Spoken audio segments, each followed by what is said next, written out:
Jewel, what do you think has been the biggest challenge for you with the work? Okay.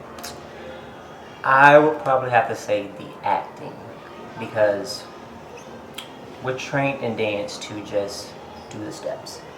And yeah, there's a little bit of sprinkle of character work here and there, but I kind of feel like with tolerance, it forces you into like another dimension where you have to really uh, disrupt whatever training, whatever mechanics that you grew up, within a dance, like learning. And I feel like this piece has forced me to really like plow those acting chops out even further. And it's been really hard, but it's also been like very liberating, because like it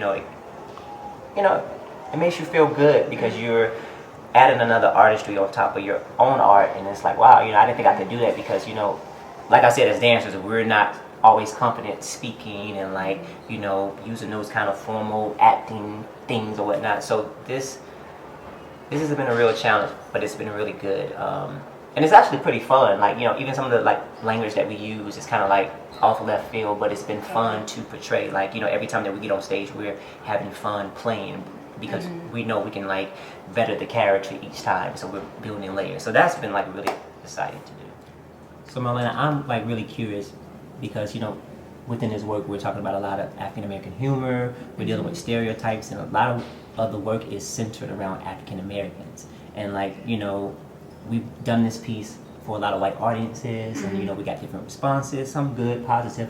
But I'm just curious, like, how do you feel being the only white girl? You're embedded in this piece with nothing but African Americans. Like, what does that feel like? I have to say that it feels that it's not a conflict. Like, I don't think of myself as a white person, but I also know what the piece is about and understand that it is about African American culture and humor and stereotypes. I had to do a lot of research, and I feel that with that research, and also to my own life experience, and growing up, again, in my answer to how this piece has affected me, I think where I grew up and to what I experienced, and even seeing friends, family members, community members being racist, and reacting to that myself as a white person, and actually standing up against that kind of dialogue and what people would say. I think that I'm just as passionate, if not for just African Americans, but also too for people.